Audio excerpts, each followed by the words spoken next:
ప్రార్థన.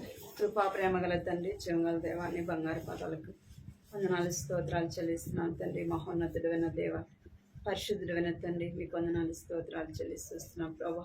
నిన్న నేడు ఏకరీతిగా ఉంచిన దేవుడు తండ్రి, మారని మార్పు లేని దేవుడు ప్రభా, మీకు వేలాది వందనాలు చెల్లిస్తున్నాం తండ్రి. నేను మార్పు లేని వాడు గనుకని యాకోబు సంతతి వారిని మీరు లయం కాలేదని సెలవిచ్చారు ప్రభా. అవును తండ్రి, మీరు మార్పు లేని దేవుడు కాబట్టే ప్రభా ఈ దినం ఎంత సజీవులుగా ఉన్నాం ప్రభా. వందనాలు చెల్లిస్తున్నాం. ఎంతోమంది దినం చూడలేదు ప్రభా. నా తండ్రి, మీరు మమ్మల్ని అయితే ప్రేమించినారు, మీరు ఎక్కల చాటున భద్రపరుస్తున్నారు ప్రభా. మీకు వందనాలు చెల్లిస్తున్నాం. అనునిత్యము ప్రభా మీరు మమ్మల్ని కాపాడుతూ పోషిస్తూ నడిపిస్తున్న విధానాన్ని బట్టి మీకు వందనాలు చెల్లిస్తున్నాం ప్రభా. జనవరి మాసం అంతా కూడా ప్రభా కాపాడుతూ వచ్చారు తండ్రి. మీకు వందనాలు చెల్లిస్తున్నాం తండ్రి. దేవా, చివరి యొక్క శుక్రవారం తండ్రి స్త్రీల కుడికలో మీరు జ్ఞాపకం చేసుకోండి. పాడే పాటలు సహాయపడుతూ వచ్చినారు. అయితే ప్రభా వచ్చి రాక మేము పాడుతూ వచ్చినాం. ఇంకా చక్కగా నేర్చుకొని సరైన విధానంలో ప్రభా నా తండ్రి గొత్తెత్తి గంభీరముగా ప్రభా పాటలతో మిమ్మల్ని స్తుతించి కనపరిచినట్లుగా సాయించండి. వాక్యం ద్వారా మాట్లాడండి. నీ స్వరాన్ని వినిపింపచేయమని ప్రార్థిస్తున్న వచ్చిన వారిని బట్టి వందనాలు. ఇంకా రావాల్సిన వారిని తీసుకురండి. ఈ సమయం ఎంతో ఆశీర్వాదకరంగా దీవెనకరంగా చేయండి. కుటుంబాన్ని జ్ఞాపకం చేసుకుని చేరొచ్చిన వారిని జ్ఞాపకం చేసుకుని కొద్ది సమయం నీ సన్నిధిలో ప్రార్థించడానికి కూడా మీరు మమ్మల్ని సిద్ధపరచమని మీకు వందనాలు చెల్లిస్తూ యేసు నామములో ప్రార్థించి అడిగి వేడుకుంటున్నాం తండ్రి, ఆమేన్. తెలిసి సైలెంట్ కూర్చోవాలి, సైలెంట్ కూర్చోవాలి. లైట్ వేసి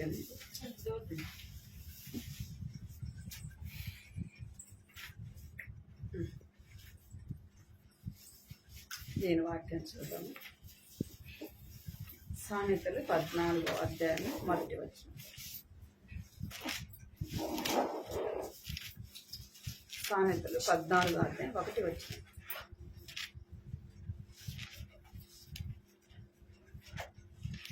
అందరం కలిసి చదువుదాం మాటని.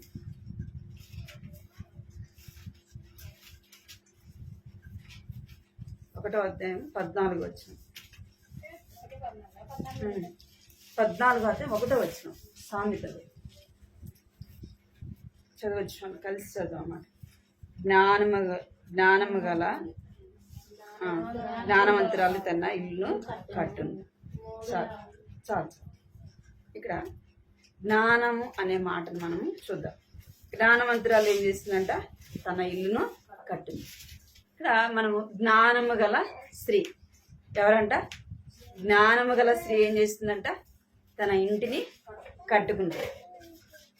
జ్ఞానము లేకపోతే ఏమైపోతామంటే నష్టపోయేవారమ్మగా ఉంటామన్నమాట. ఇక్కడ జ్ఞానము గల స్త్రీ ఏం చేస్తుందంటే తన కుటుంబాన్ని ఏం చేస్తుంటుంది? రక్షించుకుంటుంది. ఇక్కడైతే ఏం చెప్పబడుతూ వచ్చిందంటే జ్ఞానవంతురాలు తన ఇల్లును కట్టును.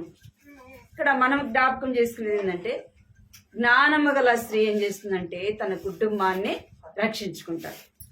జ్ఞానము కలిగి మనం ఏం చేయాలంట? ప్రవర్తించాల. మన కుటుంబాన్ని జ్ఞానము కలిగి ఏం చేయాలంట? రక్షించుకోవాలి. మన కుటుంబాన్ని జ్ఞానము కలిగి రక్షించుకోవాలి. అంటే మొదట ఎవరికి ప్రాముఖ్యతను ఇవ్వాలా? దేవునికి ఇవ్వాలా? సమాజంలో ఎవరికి ఇవ్వాలా? కుటుంబం అనేది ప్రాముఖ్యం అన్నమాట. ఎంత ఉన్నా, ఎంతమంది ఉన్నా కుటుంబము ఎట్లా ఉండాలా? అన్ని బాగుంటేనే ఎట్లా ఉంటుంది? కుటుంబంలో నెమ్మది అనేది చూస్తాం. అంటే కుటుంబం క్షేమంగా ఉంటే మనం కూడా ఏముంటాం? క్షేమంగా ఉంటాం. అందుకే ఏం చేయాలంటే జ్ఞానవంతురాలు ఏం చేస్తుందంట అంటే తన కుటుంబాన్ని రక్షించుకుంటారు. ఎవరు రక్షించుకున్నారు బైబిల్లో?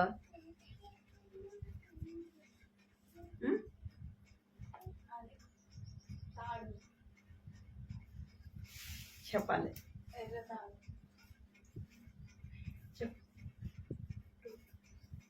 రూతు. ఇంకా తర్వాత సంగతి, బైబిల్లో ఒక అన్యురాలైన స్త్రీ దేవుని ఎరుగని ఆమె తన కుటుంబాన్ని రక్షించుకోగలిగింది. ఇంకా అన్ని చెప్పి ఇంకా పేరు ఒకటే చెప్పను నేను మీకు. ఆ పేరు బైబిల్ చదివితే కదక్క మాకు తెలిసేది అంటారా? చెప్పండి, బైబిల్ చదివితే కదా మాకు తెలిసేది అంటారు. యెహోషువ గ్రంథం, రాహాబు అనే స్త్రీ. ఎర్రతాడని చెప్తుంది కానీ పేరు గుర్తుకు రాట్లా. ఎవరంటే బైబిల్లో రాహాబు. ఈమె ఒక వేష అని బైబిల్లో చెప్పబడుతుంది. ఈమె ఎరికో యొక్క పట్టణంలో ఆమె ఎక్కడ ఉందంటే అందరితో పాటు ఊర్లో లేదు కదా, బైబిల్లో కూడా రాయబడింది. ఆమె ఎక్కడ ఉందంటే గవిని వెలుపల ఉంది. ఎందుకు అంటే ఆమె జీవితం సరైనదిగా లేదు, తన పద్ధతిగా లేదు. అందుకే ఆమె సమాజంలో లేదు. అర్థమైందా? సమాజంలో లేదు. ఈమె ఎక్కడ ఉంది అంటే ఊరి బయట ఉంది. అందుకే చూడండి, యెహోషువ గ్రంథం 2వ అధ్యాయంలో చదవండి ఆ మాట. 2వ అధ్యాయం 2వ వచనం చదవండి. మొదటి నుంచి చదవండి.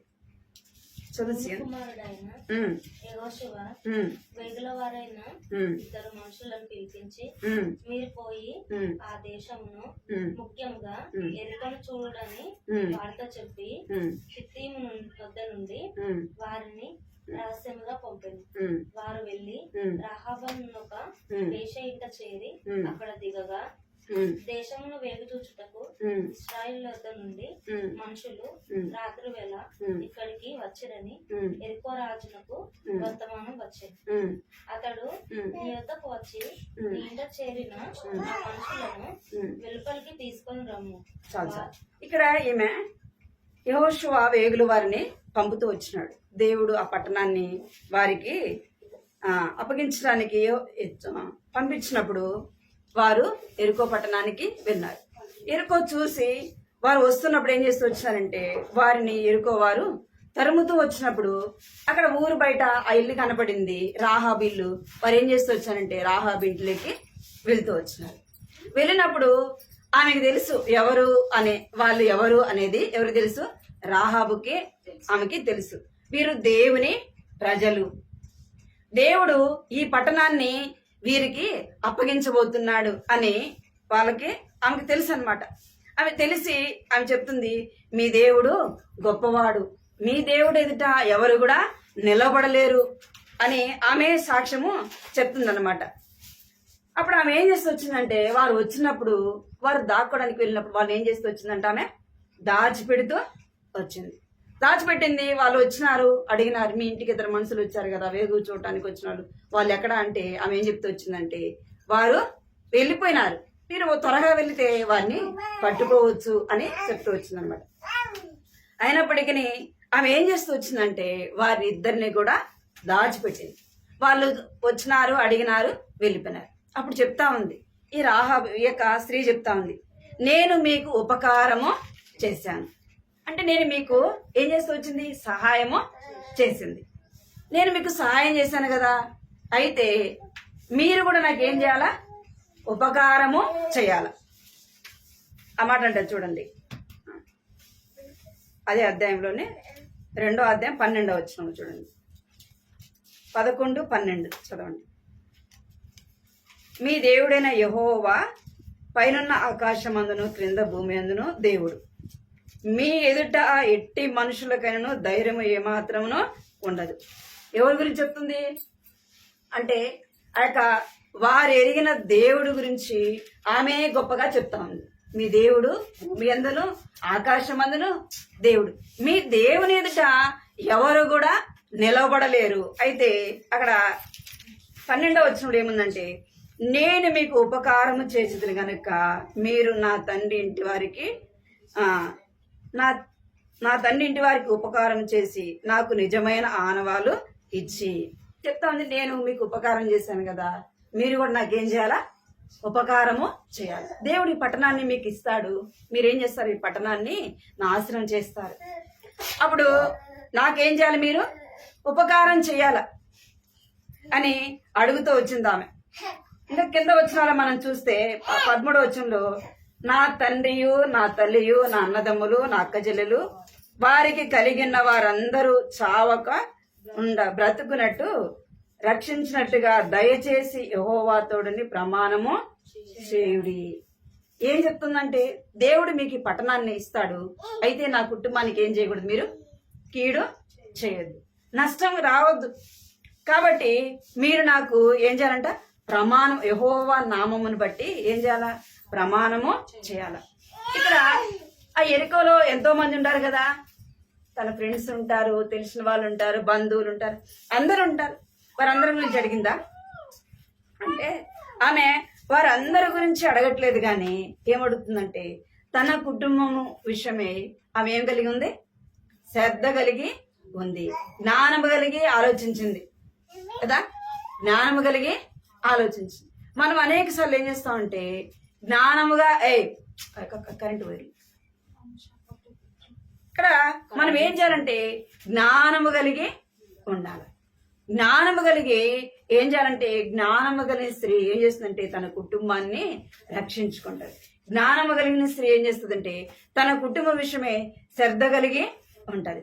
జ్ఞానము కలిగిన స్త్రీ ఏం చేస్తుందంటే తన బిడ్డల విషయం కావచ్చు, తన భర్త విషయం కావచ్చు, కుటుంబ విషయం కావచ్చు, ఏం చేస్తుంది, ముందే ఏముంటదంట, ముందే ఆలోచన కలిగి ఉంటది. జ్ఞానం లేకపోతే ఏం చేస్తుంది అంటే ఎంతో నష్టం అన్నమాట కదా. అంటే ఏమి జరుగుతున్నా కూడా పట్టించుకోకుండా ఉంటా, ఏమన్నా జరగని అన్నట్టు. ఇక్కడ రాహాబు అయితే ఎలా ఉందంటే జ్ఞానము కలిగి తన కుటుంబం విషయమే ఎవరిని అడుగుతుంది, వారిని అడుగుతా ఉంది, నాకు యెహోవా నామమును బట్టి ప్రమాణము చేయండి అన్నట్లుగానే ఒకానొక సమయం వచ్చింది.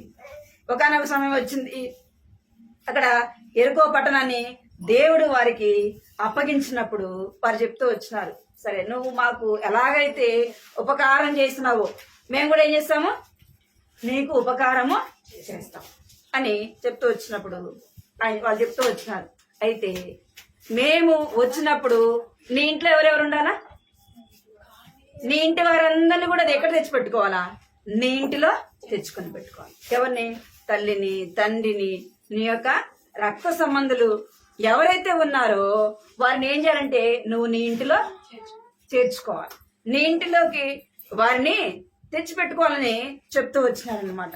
ఆ ఇంటికి ఏం కట్టబడిందంటే ఎర్రని దారము కట్టుకుంది.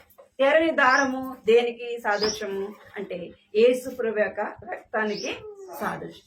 ఇక ఎర్రని దారము వారు చెప్పినట్టు ఆమె ఏం చేస్తూ వచ్చిందంటే ఆ ఇంటికి ఎర్రని దారము కడుతూ వచ్చింది. ఆ సమయం కొరకు ఆమె ఏం చేస్తూ వచ్చిందంటే ఎదురు చూస్తూ వచ్చింది. వాళ్ళు చెప్పినారు, మాకైతే సంబంధం లేదు, మేము వచ్చినప్పుడు నీకు నీ యొక్క రక్త సంబంధులు ఎక్కడుండాలా, నీ ఇంటిలో ఉండాలి.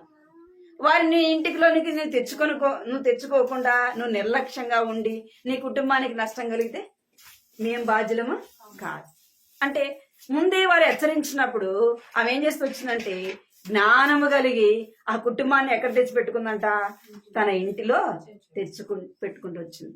అంటే ఇక్కడ రాహాబు అనే యొక్క స్త్రీ ఎవరు వచ్చిందంటే ఇశ్రాయేలు ప్రజలతో పాటి తాను ఏం చేయబడుతుంది, నివసించగలుగుతూ వచ్చింది. ఎరుకో పట్టణాన్ని దేవుడు నాశనం చేస్తూ వచ్చినాడు. ఎరుకోలో ఆ యొక్క కోటగోడలన్నీ కూలిపోయినాయి. అందరినీ కూడా దేవుడు ఏం చేస్తూ వచ్చినంట, నాశనము చేస్తూ వచ్చింది. ఏ కుటుంబం రక్షింపబడిందంటే రాహాబు కుటుంబం మాత్రమే ఏం చేయబడింది, రక్షింపబడింది. ఆమె తన యొక్క కుటుంబం అంతా కూడా ఎవరితో పాటు ఉంది ఇప్పుడు అంటే ఇశ్రాయేలు యొక్క ప్రజలతో పాటు ఉంది. ఇవి ఏం చేస్తూ వచ్చింది, జ్ఞానం కలిగి తన కుటుంబాన్ని రక్షించుకోగలుగుతూ వచ్చింది. జ్ఞానం కలిగి తన కుటుంబాన్ని ఆమె రక్షణలోకి నడిపించుకోగలుగుతూ వచ్చింది. మనం కూడా ఏం చేయాలంట, జ్ఞానము కలిగి మన కుటుంబాన్ని మనం ఏం చేయాలంట, రక్షించుకోవాలి. జ్ఞానము కలిగి, జ్ఞానం ఉంటేనే ఏముండాలి, మనకి జ్ఞానము కలిగి ఉండాలి. ఆ జ్ఞానం ఎక్కడి నుంచి వస్తుంది, ఎవరిస్తారు జ్ఞానము? జ్ఞానానికి మూలమైన దేవుణ్ణి నీవు నేను కలిగి ఉంటే దేవుడు ఏం చేస్తాడు, జ్ఞానము ఇస్తాడు. కుటుంబాన్ని ఎలాగా నడిపించుకోవాలా, కుటుంబాన్ని బిడ్డల్ని మనకు అప్పగించిన ఆ యొక్క బాధ్యతను మన జ్ఞానంగా నడుచుకోవాలంటే ఎవరిని అడగాల, దేవుణ్ణి అడగాలి. ప్రభువా నాకు జ్ఞానము లేదు, ప్రభువా నాకు జ్ఞానమే ప్రభు అని దేవుణ్ణి మనము అడగాల. జ్ఞానము కలిగి మనం నడుచుకునే వారముగా ఉండాలా. అదే చూడండి సామెతలు 15వ అధ్యాయం 26వ వచనం. 15:26 24 15వ అధ్యాయము, సామెతలు 15వ అధ్యాయము 24వ వచనం. క్రిందనున్న పాతాళమును తప్పించుకొనవలనని బుద్ధిమంతుడు పరమునకు పోవు జీవ మార్గమును నడుచును. ఏం తప్పించుకోవాలంట? కిందనున్న పాతాళమును తప్పించుకోవాలంటే ఏం కావాలా? బుద్ధి కావాలి. ఓ బాస్, ఏం తప్పించుకోవాలంటే మనము క్రిందనున్న పాతాళము తప్పించుకోవాలంటే బుద్ధిమంతుడు ఏమి ఎదుగుతాడంట? పరమునకు పో జీవ మార్గమును నడుచుకొనును. మనకేం కావాలంట అంటే బుద్ధి జ్ఞానము కావాలి. కుటుంబాన్ని నడిపించుకోవాలంటే జ్ఞానం అవసరము. కుటుంబాన్ని రక్షించుకోవాలంటే జ్ఞానం అవసరము. ఆ జ్ఞానము కలిగిన దేవుణ్ణి నీవు నేను ఏం చేసిండాలా? ఎరిగి ఉండాలి. మన కుటుంబాన్ని జ్ఞానంగా కట్టుకోవాలంటే దేవుని వాక్యాన్ని చదవాలి. జ్ఞానం లేని వారికి, తెలివి లేని వారికి ఎక్కడి నుంచి వస్తుంది జ్ఞానం అంటే దేవుని వాక్యాన్ని చదివితేనే జ్ఞానం. అందుకే సామెతలో అంతా కూడా జ్ఞానమును గురించే రాయబడింది. సామెతలు అధ్యాయం మనము మొత్తం అన్ని 31 వచనాలు, 31 అధ్యాయం ఉంటాయి. దాన్ని మనము రోజుకొకటి, నెలకు ఎన్ని ఉంటాయి? నెలకు 8 దినాలు ఉంటాయి, 31 రోజు ఉంటుంది. మనం దేవుని వాక్యాన్ని కూడా సామెతలు ఏం చేయాలా? మనం చదివే భాగాన్ని చదవాల. డైలీగా మనం చదివేది చదవాల. ఉదయమేమో ఆదికాండం నుంచి మత్తయి సువార్త వరకు చదవాలి. నైట్ ఏమో మత్తయి సువార్త నుంచి ప్రకటన గ్రంథం వరకు చదవాలి. ఈ మధ్యలో ఏం చదవాలా? సామెతలు రోజుకొకటి చదవాలి. అప్పుడు దేవుడు ఏం చేస్తాడు? జ్ఞానము ఇస్తాడు. అంటే సామెతలు జ్ఞానముతో నింపబడుతూ వచ్చింది. మనకి జ్ఞానము కావాలంటే దేవుని వాక్యాన్ని చదవాలి. చూడండి, సామెతలు 27వ అధ్యాయము 12వ వచనం. బుద్ధిమంతుడు అపాయం వచ్చుట చూచి దాగును, జ్ఞానం లేని వారు యోచింపక ఆపదలో పడుదురు. చాలు. ఏమంట? బుద్ధిమంతుడు అపాయం వచ్చుట చూచి దాగును. బుద్ధిమంతుడు ఏం చేస్తాడు? ఏదైనా శ్రమ వస్తుందంటే ఏం చేస్తాడు? ముందే తప్పించుకుంటాడు కదా. కొంతమంది ఆడ ఏదైనా గొడవ జరుగుతుంది అనుకోండి, ఏం చేస్తారు?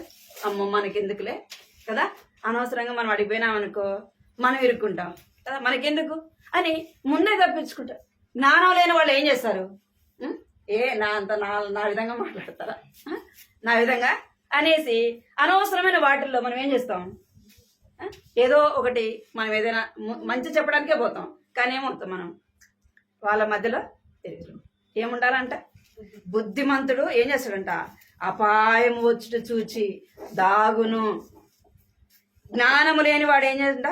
యోచింపక పడిపోతాడు. జ్ఞానం లేకుండా, ఆలోచన లేకుండా ఎటు పడితే అటు మాట్లాడితే ఏమైపోతాం? ఇరుక్కుంటాం. అందుకే ఏం కావాలంటే మనకి జ్ఞానము కావాలా. జ్ఞానము లేకపోతే ఆపదలో ఏమైపోతామంట? మనము పడిపోతాం. జ్ఞానం ఇచ్చువాడు దేవుడు. జ్ఞానానికి మూలమైన దేవుణ్ణి నీవు నేను కలిగి ఉండాలా. ఇంకా జ్ఞానమును బట్టి ఎవరు అంటే అబీగయలు కూడా ఏం చేస్తూ వచ్చింది? తన కుటుంబాన్ని రక్షించగలుగుతూ వచ్చింది జ్ఞానముతో. ఆ కుటుంబానికి శ్రమ రాబోతుంది, నష్టం రాబోతుంది అని తను తెలిసినప్పుడు ఏం చేస్తూ వచ్చిందంట? జ్ఞానము కలిగి నడుచుకుంటారు. దావీదు అనుకున్నాడు, నాబాలు, అబీగయలు యొక్క భర్త పేరు నాబాలు. నాబాలు ఎలాంటి వాడంటే మోటువాడు, మూర్ఖుడు, చెప్తే వినడు, అలాంటి వాడు. తన భార్య ఎలాంటిది అంటే అబీగయలు జ్ఞానము కలిగినది, సుబుద్ధి కలిగినది. ఆమె ఏం చేస్తూ వచ్చిందంటే పనివాళ్ళు వచ్చి చెప్పినారు, అమ్మా దావీదు మన యొక్క యజమానుడు మాట్లాడిన మాటలకు దావీదు ఏం చేస్తున్నాడు? కోపంతో మన మీదకి వస్తున్నాడు అని చెప్పంగానే ఆమె ఏం చేస్తూ వచ్చిందంటే జ్ఞానముగా ప్రవర్తించింది. ఆ జ్ఞానముగా ఆమె ప్రవర్తించడాన్ని బట్టి తను ఏం చేస్తూ వచ్చిందంటే తన కుటుంబాన్ని రక్షించగలుగుతూ వచ్చింది, తన కుటుంబాన్ని భద్రపరచుకోగలుగుతూ వచ్చింది. తన కుటుంబానికే కాదు, తన రాజ్యానికి కూడా నష్టం కలగకుండా ఆమె ఏం చేస్తూ వచ్చింది? కాపాడుకోగలుగుతూ వచ్చింది. మనం జ్ఞానము కలిగి ఉంటే మన బిడ్డల విషయమే కావచ్చు, మన భర్త విషయమే కావచ్చు, మన కుటుంబ విషయమే కావచ్చు, మనం ఎలా ఉండాలంట? జ్ఞానము కలిగి నడుచుకోవాలి. జ్ఞానము కలిగి మనం మాట్లాడాలి. జ్ఞానము కలిగి ఏం చేయాలంట? ప్రవర్తించాల. జ్ఞానము కలిగి ప్రవర్తించాలి. ఇంకా చూడండి సామెతలు 1:32. జ్ఞానము లేని వారు దేవుని విసర్జించి నాశనమగుదురు. బుద్ధిహీనులు క్షామము కలిగినని మైమరచి నిర్మూలమగుదురు. ఏమంట? జ్ఞానము లేని వారు దేవుని విసర్జించెదరు. జ్ఞానం లేని వారు ఏం చేస్తారంట? దేవుని విసర్జిస్తారు. జ్ఞానం లేని వారు ఏం చేస్తారంటే దేవుడు ఎక్కడున్నాడు కదా. జ్ఞానం లేని మా వారు మాట్లాడే మాటలు ఎలాగంట? దేవుడు అనేవాడంటే ఇట్టెందుకు ఉంటుంది, నిజంగా ఉండాడా అసలుకి అని విసర్జించి దేవుణ్ణి ఏం చేస్తారంట? మాట్లాడతారంట. మనము అలాగా ఉండకూడదు. నువ్వు ఎలాగా, నీవు నేను ఎలాగుండాలంటే జ్ఞానము కలిగిన స్త్రీ వలె ఉండాలి. జ్ఞానము కలిగి మనల్ని మనం రక్షించుకోవాలన్నా మనకేం కావాలా? జ్ఞానము కలగాలి. జ్ఞానము కావాలి. మన కుటుంబాన్ని చక్కగా నడిపించుకోవాలన్నా జ్ఞానము కలగాలి. జ్ఞానము కావాలి. మన బిడ్డల విషయమే మనం జాగ్రత్త కలిగి ఉండాలన్నా ఏముండాలా? జ్ఞానము అవసరం. ప్రతి దానికి కూడా ఏం అవసరం అంట? జ్ఞానము అవసరము. జ్ఞానము కలిగిన స్త్రీ వలె నీవు నేను ఉండాలా. ఇంకా రెండోదిగా మనం చూస్తే జ్ఞానము కలిగిన స్త్రీ ఏం చేస్తుందంటే సరైన మార్గములో నడుస్తుంది. జ్ఞానము కలిగిన స్త్రీ ఏం చేస్తుంది? సరైన మార్గములో నడుస్తుంది. ఇందాక మనం చదివినాం సామెతలు 27:12 ఏం రాయబడిందంటే బుద్ధిమంతుడు అపాయము వచ్చుట దాగును అని మనము చూస్తూ వచ్చాం. అంటే మనము జ్ఞానము కలిగి మన కుటుంబాన్ని మనము రక్షించుకోగలిగే వారముగా ఉండాల. రెండోది మనం చూస్తే జ్ఞానము గల వారమై సరైన మార్గంలో నడవాల. నడవాలంటే సరైన మార్గములో క్రిందనున్న పాతాళమును తప్పించుకోవాలంటే ఏం కావాలంట? బుద్ధి కావాలి. అంటే మనం సరైన మార్గములో నడవాలంటే మనకు జ్ఞానము బుద్ధి అవసరము. జ్ఞానము కలిగి ఉంటే ఏం చేస్తామంటే మనము సరైన మార్గములో నడుస్తాం. అంటే ఏది మేలైనది, ఏది మంచి మార్గము అనేది మనము తెలుసుకోవాలి. సరైన మార్గంలో ఎవరు నడుస్తున్నారు బైబిల్లో అంటే చూడండి, రూతు గ్రంథము 1వ అధ్యాయం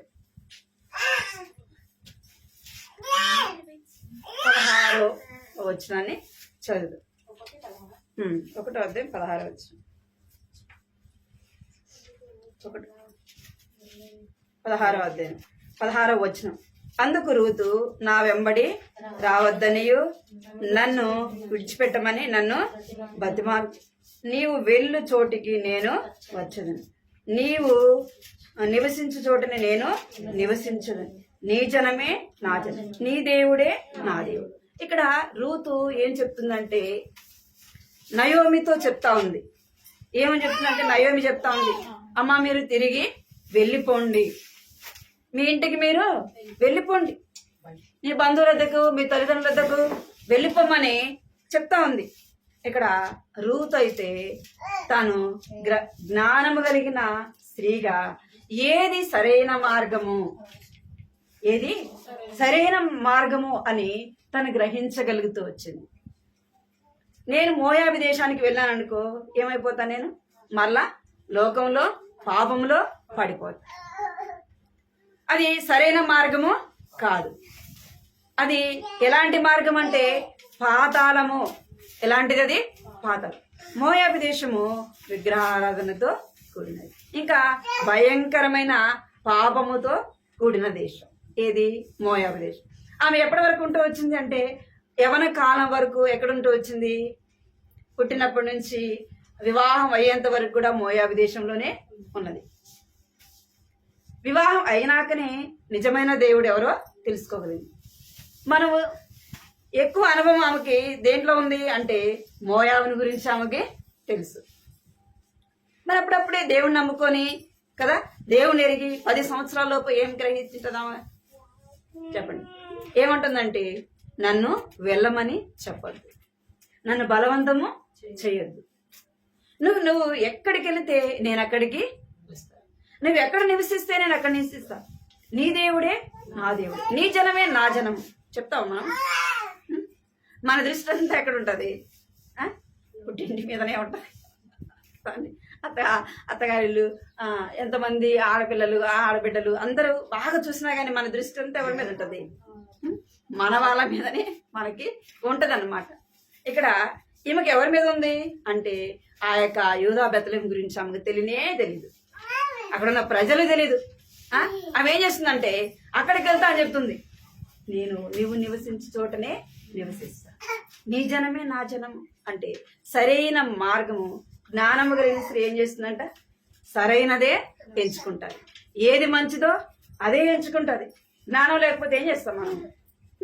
ఏది పడితే అదే. నష్టపోయినాక తెలుస్తుంది కదా, నష్టపోయినాక తెలుస్తుంది. జ్ఞానం కలిగిన స్త్రీ వలె నీవు నేను ఉండాలా, జ్ఞానం కలిగి మనము నడుచుకోవాలా. చూడండి, అపోస్తుల కార్యము 16వ అధ్యాయము 1 నుంచి 3 వచ్చిన. అపోస్తుల కార్యం 16వ అధ్యాయం 16వ అధ్యాయం. పౌలు ఆ, 16:1. చదవండి. పౌలు నిర్దేశము విశ్వాసము వచ్చెను. అక్కడ తిమోతి అనే ఒక శిష్యుడు ఉండేను. అతడు విశ్వసించిన ఒక యూదురాలి కుమారుడు. అతని తండ్రి ఈసు దేశస్థుడు. అతడు లుస్త్రాలోను ఇకోనియాలోను ఉన్న సహోదరుల వలన మంచి పేరు పొందినవాడు. అతడు తనతో కూడా బయలుదేరి రావాలని పౌలుని కోరి. చాలు. ఇక్కడ పౌలు, తిమోతి. ఇక్కడ తిమోతి ఏం చేస్తున్నాడంటే జ్ఞానము కలిగి ఎవరిని వెంబడిస్తున్నాడంట అంటే పౌలునే వెంబడిస్తున్నాడు. జ్ఞానము కలిగిన స్త్రీ ఏం చేస్తుందంట? సరైన మార్గములో నడుస్తారు. ఇక్కడ పౌలును ఎవరు వెంబడిస్తూ వచ్చినారు అంటే తిమోతి. తల్లి అయితే దేవుని నమ్మింది కానీ తండ్రి దేవుని ఎరగనివాడు. అయినప్పటికీ ఇక తిమోతిలో తన తల్లి ఎరిగిన దేవుని తాను ఎరుగుతూ వచ్చినాడు, అంటే తెలుసుకుంటూ వచ్చినాడు. ఇప్పుడు ఎవరిని వెంబడిస్తున్నాడు అంటే పౌలుని వెంబడిస్తున్నాడు. మనం జ్ఞానము కలిగి ఎవరిని వెంబడించాలంటే దేవుని బిడలైన వారిని వెంబడించాలి. దేవుని బిడలైన వారితో మనం జ్ఞానము కలిగి ఉండాలి. మనకి జ్ఞానము కలగాలంటే ఎవరి సహవాసం చేయాలా? దేవుని బిడలతో సహవాసం చేయాలి. జ్ఞానం లేని వాడితో, జ్ఞానం లేని వాడు సహవాసం చేస్తే ఏమవుతాడు? వాడు మూర్ఖుడు కనుక వీడు కూడా మూర్ఖంగానే తయారై. అదే జ్ఞానము కలిగిన వారితో మనం సహవాసం చేస్తే వారి ద్వారా మనకు తెలియనివి కూడా ఏం చేస్తాం? మనం తెలుసుకుంటాం కదా. జ్ఞానం కలిగిన వారు మనకు నేర్పిస్తారు. మనం ఇలాగ మాట్లాడాలా, నువ్వు ఇలాగ ప్రవర్తించాలా, ఇలాగ నడుచుకోవాలా, ఎటు పడితేట నువ్వు మాట్లాడకూడదు, ఇది చేయకూడదు అని ఏం చేస్తారు? చెప్తారు. అందుకే పౌలు ఎవరిని వెంబడిస్తారు? తిమోతి ఎవరిని వెంబడించాడంట? పౌలుని వెంబడిస్తుంది. ఇంకా 18వ అధ్యాయంలో 1వ వచనం ఉంది చూడండి. అపోస్తుల కార్యం 18వ అధ్యాయం 1వ వచనం చదవండి. చదువుతాను. అటు తర్వాత పౌలు ఏథెన్స్ నుండి బయలుదేరి కొరింథునకు వచ్చి కొంత వంశీయుడైన అకులాను ఒక యూదుని అతని భార్య అయిన ప్రిస్కిల్లను కనుగొని వారి వద్దకు వెళ్ళాడు. యూదులందరూ రోమా నుంచి వెళ్ళిపోవాలని క్లౌదియా చక్రవర్తి ఆజ్ఞాపించినందున వారి ఇక్కడి నుండి కొత్తగా వచ్చిన వారు కాదు. 18వ వచనం అదే అర్థం. 18వ వచనం. పౌలు ఇంకను బహుదినము ఇక్కడ అయిన తర్వాత సహోదరుల యొక్క సెలవు పుచ్చుకొని తనకు మొక్కుబడి ఉన్నందున కెంక్రేయలో తల వెంట్రుకలు కత్తిరించుకొని గౌడ ఎక్కి సిరియాకు బయలుదేరారు. ప్రిస్కిల్లా ఆకుల అను వారు అతనితో కూడా వెళ్ళేది. చాలు. ఇక్కడ 18వ అధ్యాయంలో ఇంకొక కుటుంబం. 16వ అధ్యాయంలో ఎవరు వెంబడిస్తూ వచ్చారంట? పౌలుని తిమోతి వెంబడిస్తూ. ఇక్కడ 18వ అధ్యాయంలో ఒక కుటుంబము వెంబడిస్తా ఉంది. ఎవరంటే అకుల్లా, ప్రిస్కిల్లా. అకుల్లా, ప్రిస్కిల్లా వీరు దేవుని ఎరిగిన వారే. అయితే ఎవరిని వెంబడిస్తూ వచ్చారు? వీరు ఏం పని చేసేవారంటే డేరాలు కుట్టేవారు, అంటే పట్టలు కుట్టేవారు. ఇక పౌలు కూడా అదే పని వారితో కూడా చేసేవాడు. అయితే పౌలు ఎక్కడికి వెళ్తే వారు కూడా ఏం చేస్తున్నారంట, అక్కడికి వెళ్తా ఉన్నారంట. అంటే జ్ఞానము కలిగిన వాడిని వాళ్ళు ఏం చేస్తున్నారు, వెంబడిస్తా ఉన్నారు. మనం ఎవరిని వెంబడించాలంట, జ్ఞానము కలిగిన వారిని, దేవుని బిడ్డలైన వారిని. జ్ఞానం ఎవరికి ఉంటుంది, ఈ లోకంలో ఎంతో జ్ఞానం ఉంటుంది, కానీ అది ఆ జ్ఞానము ఈ లోకం మటుకే పనిచేస్తుంది. మనం ఈ లోక సంబంధంగా జ్ఞానం లేకపోవచ్చు, కానీ ఏ జ్ఞానం ఉండాలి మనకి, ఆత్మ సంబంధమైన జ్ఞానం ఉండాలి. దేవుడిచ్చే జ్ఞానము నీవు నేను కలిగి ఉండాలి. ఈ జ్ఞానము ఎక్కడి నుంచి వస్తుందంటే దేవుని వద్ద నుండి ఆ జ్ఞానము నీవు నేను కలిగి ఉండాలా. పౌలును ఎలాగా అకుల్లా ప్రిస్కిల్లాలు వెంబడిస్తూ వచ్చినారో నీవు నేను కూడా దేవుని బిడ్డలైన వారిని వెంబడించాలి. అప్పుడే మనకు ఏమొస్తుందంటే జ్ఞానము వస్తుంది. రెండోది, మనం ఎవరిని వెంబడించాలంట, జ్ఞానము కలిగిన స్త్రీలముగా సరైన మార్గములో మనము నడిచేవారముగా ఉండాలి. సరైన మార్గం మనం తెలుసుకోవాలా, గ్రహించాలా అంటే దేవుని వాక్యాన్ని చదవాలి. అందుకే ఒక మాట రాయబడింది దేవుని వాక్యంలో, అంటే నీ మీద దృష్టించి నీకు ఆలోచన చెప్పేది, నువ్వు నడవలసిన మార్గము నీకు బోధించదను. అంటే ఎప్పుడు వస్తుంది అంటే దేవుని మీద ఆధారపడింది. ప్రవ్వా ఈ రోజంతా నన్ను నడిపించు ప్రవ్వా, నీ జ్ఞానం ఈ ప్రవ్వా అంటే దేవుడు ఏం చేస్తాడంట, జ్ఞానం ఇచ్చి ఆ రోజంతా కూడా మనల్ని ఏం చేస్తాడంటే నడిపిస్తాడు. మనం ఎక్కడికి వెళ్ళినా దేవుడు ఏం చేస్తాడు, మనకి తోడై ఉంటాడు. మన జ్ఞానం కలిగి ఉంటే ఏం చేస్తాం, మనం వచ్చే నష్టం నుంచి కూడా ఏం చేస్తామంట, తప్పించుకోగలం. జ్ఞానం లేకపోతే, జ్ఞానం లేకుండా మనం నడుచుకుంటే ఏమైపోతాం, ఎన్నో నష్టాలు. జ్ఞానం లేకపోవడాన్ని బట్టే నష్టం కలిగేది. ఏదైనా మనం ఒక పని చేయాలనుకున్నా, ఒక బిజినెస్ నడపాలన్నా, ఏం చేయాలన్నా ఏం అవసరము, జ్ఞానము అవసరం.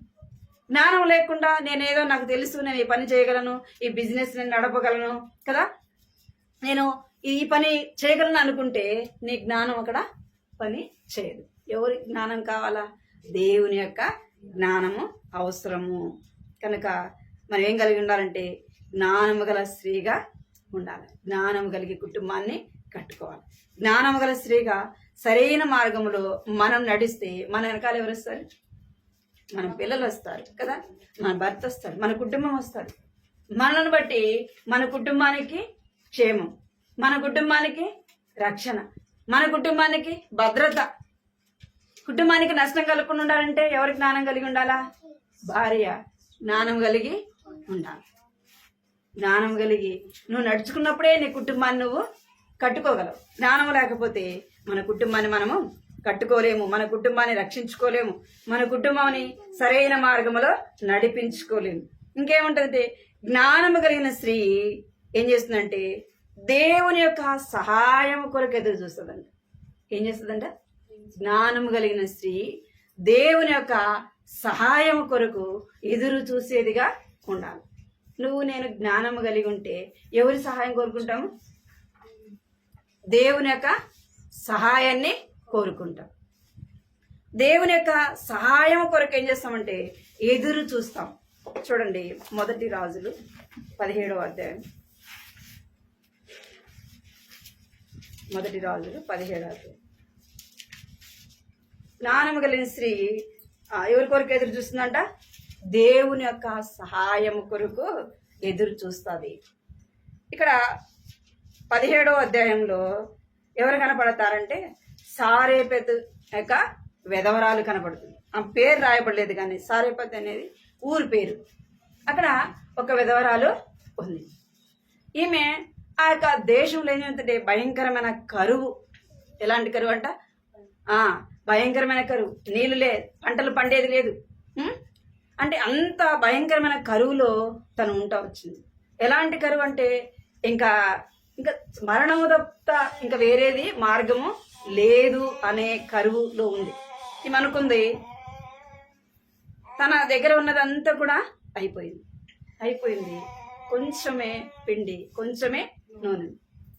ఈమె అనుకుంది ఇంకా చచ్చిపోయేది, ఇంకా మనం బ్రతకడం అసాధ్యం. ఎందుకంటే సాధారణమైన కుటుంబాలు కరువులో బ్రతకడం అనేది చాలా కష్టం. అది మనము ఈ మధ్య చూసినాం. కరువులో ఇదే కరోనా వచ్చినప్పుడు ఏమైపోయినారు, చాలా మంది ఆర్థికంగా చనిపోయిన వాళ్ళు ఉండాలి, అప్పుల్లో చనిపోయిన వారు కదా, కోలుకోలేక ఏమైపోయినారు కరోనా వచ్చినప్పుడు. ఎన్ని నెలలు వచ్చింది కరోనా? మా అంటే 3 నెలలు లాక్డౌన్ చేశారు. రెంట్ కట్టుకోలేక, ఉద్యోగాలు లేక ఎంతో ఇబ్బంది పడుతూ వచ్చినారు కదా. ఇక్కడైతే ఎన్ని సంవత్సరాలు కరువు అంట? 3.5 సంవత్సరం కరువు. వర్షం అన్న మాట లేదు, పంట పండేది లేదు. ఈమె దగ్గర అంత అయిపోయింది. పట్టెడు పిండి, కొంచెమే నూనె ఉందంట. ఆమె అనుకుంది ఇంకా పొలాలు తెచ్చుకొని ఆ ఉన్న పిండిని రొట్టె చేసుకొని తిని చచ్చిపోదాం అనుకుంది. ఏమన్నా పొలాలు ఏరుకుంటాం. అంతలోకే దేవుడు ఎవరిని పంపించినాడు? ఏలియాను పంపిస్తాడు. ఏలియా అడగంగానే ఆమె ఏం చేస్తూ వచ్చిందంటే, మొదట ఎవరికి తీసుకొచ్చి ఇచ్చింది? బెన్సీ. ఏలియా అడగంగానే ఎవరికి ఇచ్చిందంటే ఫస్ట్ అప్పము. ఫస్ట్ ఏలియా చెప్పినాడు, మొదట అప్పం చేసుకొని వచ్చి నాకిమ్ము అని చెప్పినాడు. మనం ఏం చేస్తాం? మొదట ఇస్తామా? ఇస్తామా చెప్పండి? ఎప్పుడు ఇస్తాం? అంత అయిపోయి మనం తిన్నాక మిగిలితేనే ఇస్తాం కదా. ఇంకా పడేస్తాము, ఇది వేస్ట్ అయిపోతుంది, ఇంకా ఎందుకు. ఇంకా అప్పుడు ఇప్పుడు అంటే ఫ్రిడ్జ్లు ఉండే, అప్పుడు లేవు కదా. ఇప్పుడు ఫ్రిడ్జ్లో ఉంది కాబట్టి ఏం చేస్తాం? 2 రోజులు 3 రోజులు పెట్టుకొని ఇంకెవరు తినరు అనుకున్నప్పుడు ఏం చేస్తాం? ఎవరికో ఒకరికి ఇస్తాం. ఏం చేస్తాం? ఇంకా మనకు పానం అప్పక ఇంకెట్ట వేస్ట్ అయిపోతుంది, ఇది మనకు ఉపయోగపడదని ఎవరికన్నా ఇస్తాం. ఇక్కడ అలా లేదు. కానీ ఏలియా చెప్పంగానే ఆ దైవజనుని యొక్క మాట వినింది. మొదట నాకు అప్పును తీసుకొని వచ్చి ఇచ్చిన తర్వాత నువ్వు చేసుకోమనగానే మొదట ఆమెకి కొడుకుండాడు కదా, ఒక పిల్లోడు. అదే మొదట నా పిల్లోడికి ఇవ్వాలి కదా, నా ఆకలి తీర్చుకోవాలి కదా, నా బిడ్డ ఆకలి తీర్చాలి కదా అనుకుందా. అంటే మొదట ఎవరికి ప్రాముఖ్యతనిచ్చింది అంటే దైవజనుడికి ప్రాముఖ్యత. మొదట ఒక అప్పం చేసుకొని వచ్చి ఏలియాకి ఇచ్చింది. వెళ్ళి ఆమె చేసుకుంది. ఆమె తిన్నది, కొడుకు తిన్నాడు, ఇంకా వాళ్ళ బంధువులు కూడా తిన్నారేమో. ఎన్ని సంవత్సరాలు పోషణ పడిందంట అంటే 3.5 సంవత్సరం. మళ్ళా వర్షం పడి పంట పండి చేతికి వచ్చి ఇంక తింటున్నాము. అప్పటి వరకు కూడా ఏమైపోలేదంట, ఆమె తొట్టిలో ఉన్న పిండి అయిపోలేదు, గుడ్డిలో ఉన్న నూనె అయిపోలేదు. ఎవరి సహాయం కొరకు చూసింది?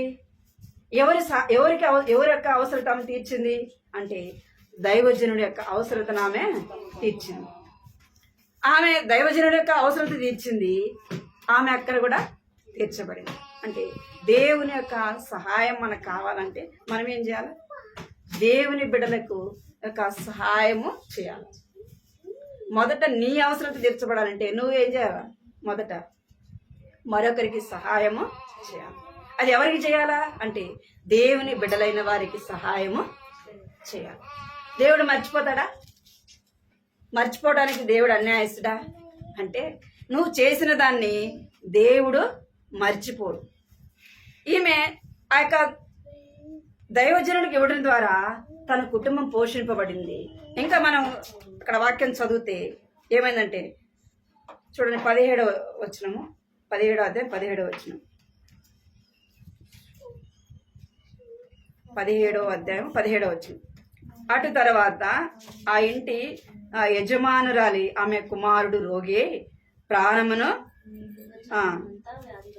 వ్యాధి గలవాడై ఆయను. ఆమె ఏలియాతో, దైవజనుడా, నా యొద్దకు నీవు రానిమిత్తము నా పాపమునకు నాకు జ్ఞాపకము చేసి నా కుమారుని చంపుటకు నా యొద్దకు వచ్చిదివా అని మనవి చేయగా. ఇక్కడ ఏం చేస్తూ వచ్చిందంటే దైవజనుని ఆమె యొక్క అవసరత తీర్చింది, తన కుటుంబం కూడా పోషింపబడి. ఒకనొక దినం వచ్చింది, ఒకే ఒక కుమారుడు ఏమైపోయాడంటే రోగము గలవాడు అయితే వచ్చినాడు. ఆ రోగం ఎంతవరకు వచ్చిందంటే ప్రాణము పోయేంత వరకు. అటువంటి రోగంతో ఆ పిల్లవాడు ఏమైపోయాడంట చనిపోతూ వచ్చినాడు. చనిపోయినప్పుడు ఆమె చెప్తుంది, నా ఇంట్లో ఉన్నది ఎవరు? సామాన్యమైన వ్యక్తి కాదు, ఎవరంటే దైవజనుడు అని ఆమె గ్రహించగలిగితే వచ్చింది. దైవజనుడా, నువ్వు నా ఇంటికి వచ్చినావు, నా పాపం చూపించినావు, నా పాపాన్ని నాకు జ్ఞాపకం చేసినావు. అయితే ఇప్పుడు నా కుమారుడు ఏమైపోయినాడు? చనిపోయినాడు. అడిగినప్పుడు ఏలియా ప్రార్థన చేస్తే ఆ బిడ్డను దేవుడు ఏం చేస్తూ వచ్చినాడు? బ్రతికిస్తూ వచ్చినాడు. చనిపోయినాడు బ్రతికించడం సాధ్యమా? అంటే ఎంత ఉపకారము. ఆమె చేసిన మేలుకు, ఆమె చేసిన సహాయానికి దేవుడు ఏం చేస్తూ వచ్చినాడంట? ఆమె మరవలేనంతగా దేవుడు ఏం చేస్తూ వచ్చినాడు? సహాయము చేస్తూ వచ్చినాడు. ఇంకా మన 2వ రాజుల్లో కూడా అదే మాట మనం చూస్తాం కదా. 2వ రాజులు 4వ అధ్యాయం. దేవుని సహాయము పొందినవారు. దేవుని సహాయం కొరకు జ్ఞానం కలిగిన స్త్రీ ఏం చేస్తుందంట? దేవుని యొక్క సహాయం కొరకు సిద్ధపడి ఉంటదంట. అంటే ముందే మనం సిద్ధపడి ఉండాలంటే ముందే మనం దేవుని బిడ్డలైన వారికి సహాయము చేయాలి. నీకేదో ఆపద వచ్చినప్పుడు కాదు, నీకేదో కష్టం వచ్చినప్పుడు కాదు, నీకు అన్ని బాగున్నప్పుడు ఏం చేయాలంట? నువ్వు దేవుని బిడ్డలైన వారికి సహాయము చేయాలి. నీకు సమయం వచ్చినప్పుడు దేవుడు ఏం చేస్తాడంట అంటే ఇక్కడ మనం 2వ రాజులు 4వ అధ్యాయంలో చూస్తే 8వ వచనంలో చూడండి.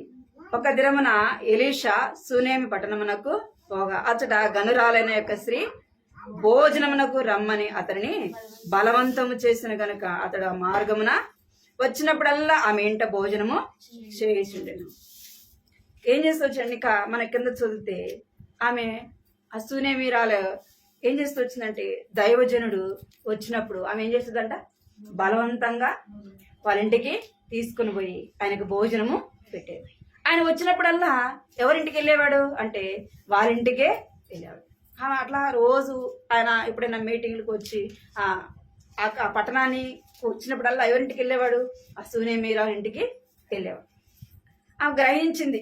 ఏమని గ్రహించిందంటే 9వ వచనంలో తన భర్తకు చెప్తా ఉంది. కాగా ఆమె తన పెనిమిటిని చూచి మన యొద్దకు వచ్చుచు పోవుచున్నవాడు భక్తి గల దైవజనుడని నేను ఎరుగుదును. ఎలాంటి వాడంట?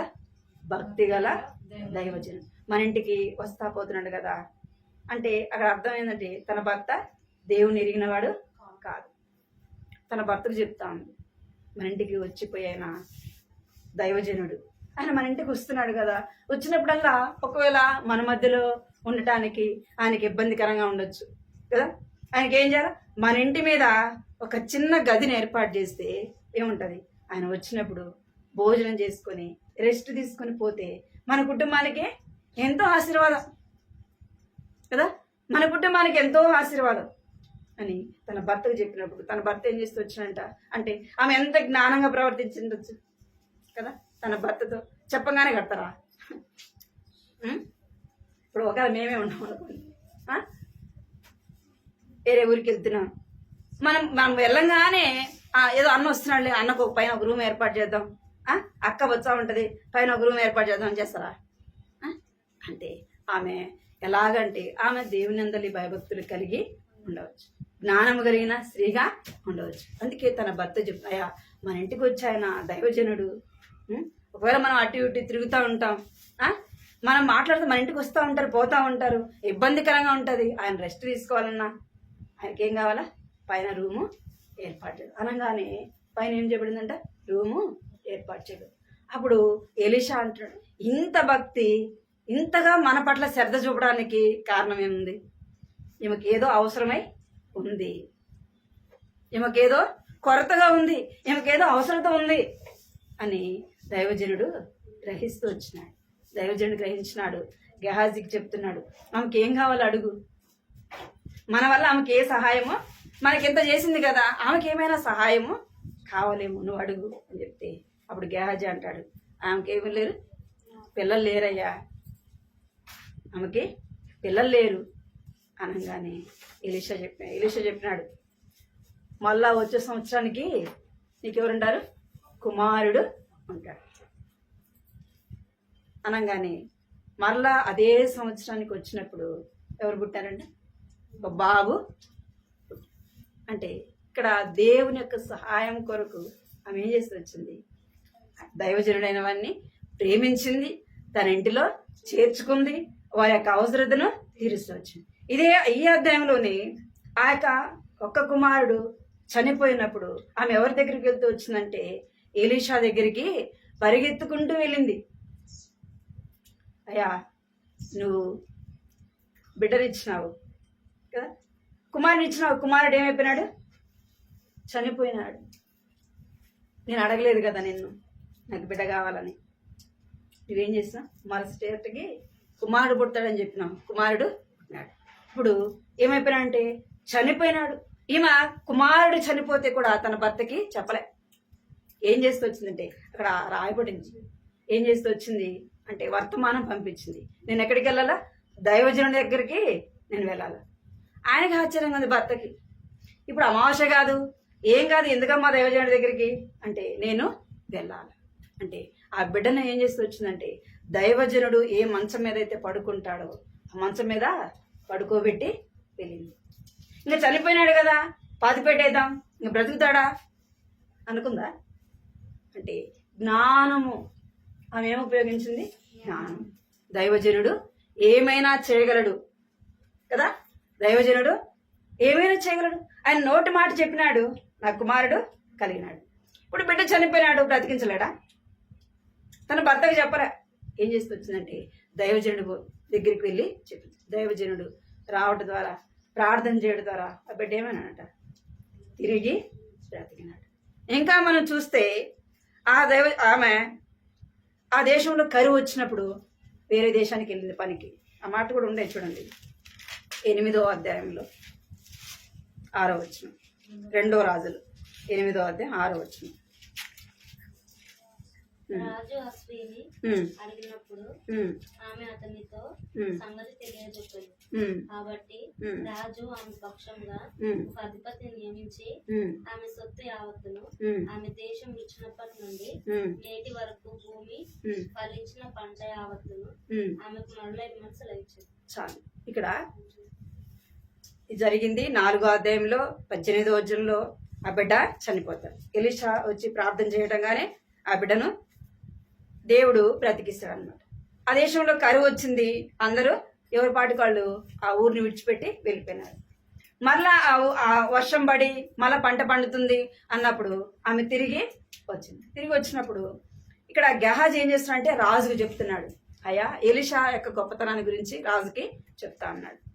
చెప్పినప్పుడు ఆ ఎలీషా అని చెప్తున్నాడంటే ఒక గనురాలైన స్త్రీకి ప్రార్థన చేయంగానే కుమారుడు పుట్టినాడు, ఆ బిడ్డ చనిపోయినాడు, ఆ బిడ్డను ఎలీషా ఏం చేసినాడు? ప్రార్థన చేత బ్రతికించినాడు అని ఆమె గురించి చెప్తా ఉన్నాడు. ఆమె రానే వచ్చింది.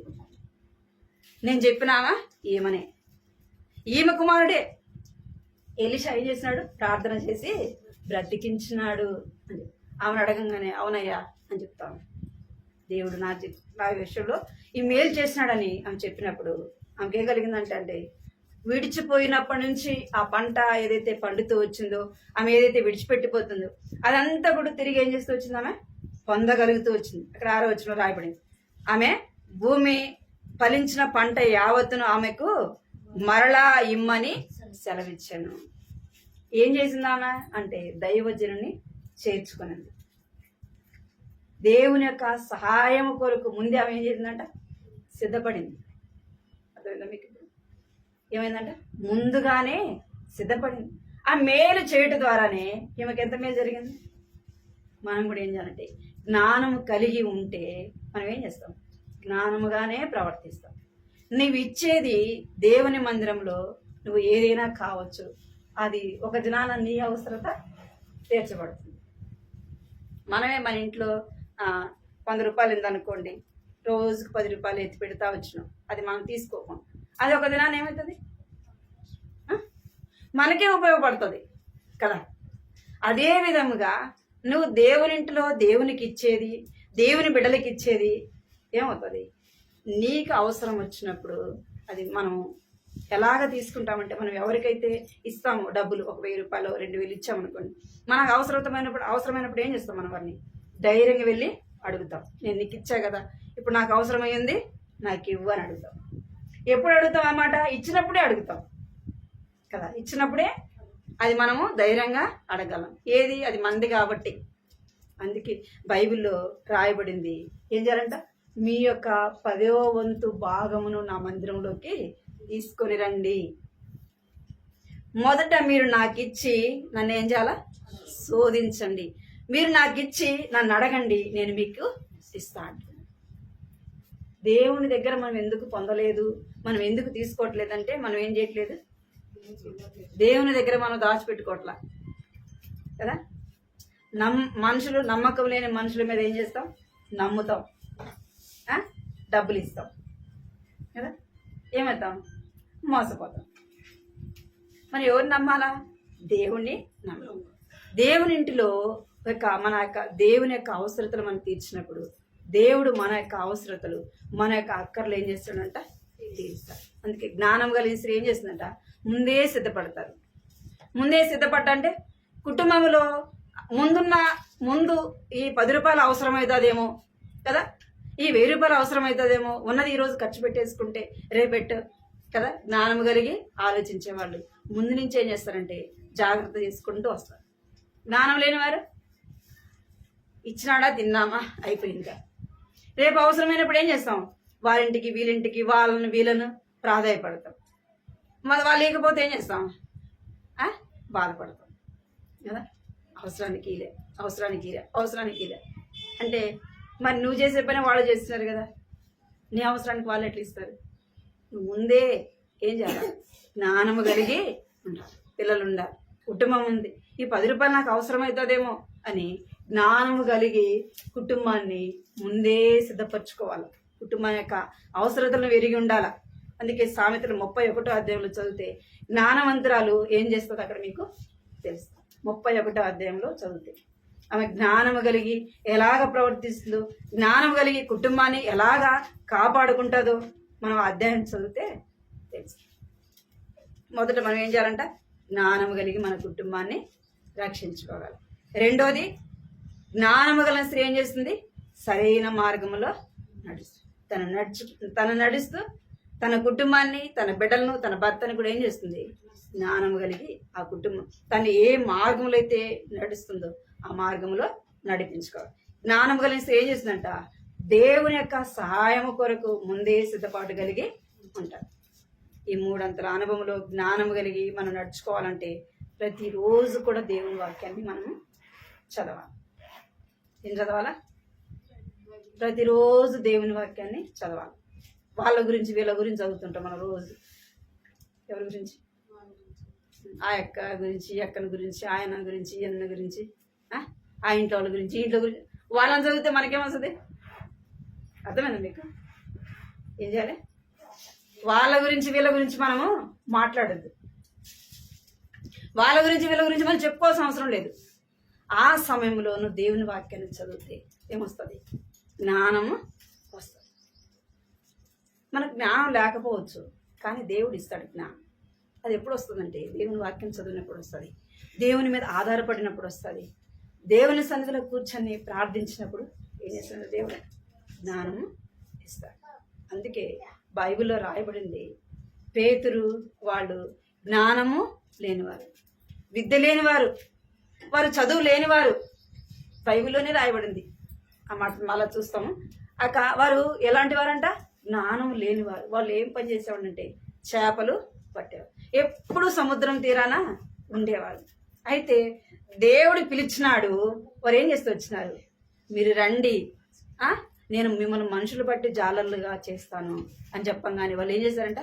వాళ్ళు వలలు, పడవలు అన్ని వదిలిపెట్టి ఎవరిని వెంబడిస్తారంట? యేసు ప్రభుని వెంబడిస్తుంది. వాళ్ళు వాక్యం చెప్తుంటే 1000 మంది రక్షింపడ్డారంట. 2000 మంది, 3000 మంది రక్షణ. అక్కడ పరిచయులు, శాస్త్రులు వారు ఎలాంటి వారంటే జ్ఞానం కలిగిన వారు. ఎవరు? పరిచయులు, శాస్త్రులు ఎలాంటి వారు అంటే ధర్మశాస్త్రాన్ని బాగా తెలిసిన వాళ్ళు. అర్థమైందా మీకు? వారు బాగా తెలిసిన వారు అంటున్నారు, వీళ్ళు చదివే రాదు, వీళ్ళకి జ్ఞానమే లేదు, వీళ్ళు చేపలు పట్టేవాళ్ళు. ఇంత జ్ఞానం ఎక్కడి నుంచి వచ్చింది అసలుకి? యేసు ప్రభు చెప్తా ఉంటే ఆ మాటలు విని ఈయనకి ఇంతటి జ్ఞానం ఎక్కడి నుంచి వచ్చింది అని వాళ్ళు చెప్పుకుంటూ వచ్చినారు. జ్ఞానం ఇచ్చేది ఎవరు? దేవుడు. ఒకవేళ మనం చదువు రాకపోవచ్చు, సమాజంలో ఎట్లా మాట్లాడాలో తెలియకపోవచ్చు, కానీ దేవుని మీద ఆధారపడితే మనం ఏదైనా అధికారి దగ్గరికి వెళ్ళాలి, ఎవరి దగ్గరికైనా వెళ్ళి మాట్లాడాలి. అయ్యా మరి నేను వాళ్ళ దగ్గరికి వెళ్ళి మాట్లాడాలి. ఎట్లా మాట్లాడాలి? మన పిల్లల్ని స్కూల్కి పంపించాం, సార్తో మాట్లాడాలి. వాళ్ళు చదువుకున్నారు, వాళ్ళతో మనం ఎలా మాట్లాడాలి మనకి తెలుసా? తెలియదు. ఏం చేయాలా? జ్ఞానము. ప్రభా నేను స్కూల్ దగ్గరికి వెళ్ళి సార్తో ఎలాగ మాట్లాడాలి, అధికారి దగ్గరికి వెళ్తున్నా ఎట్లా మాట్లాడాలి? నా జ్ఞానం ఈ ప్రభా అని దేవుణ్ణి అడగాలి. దేవుడు జ్ఞానం ఇచ్చేవాడు. ఈ 3 జ్ఞానములో జ్ఞానము కలిగి మన కుటుంబాన్ని మనము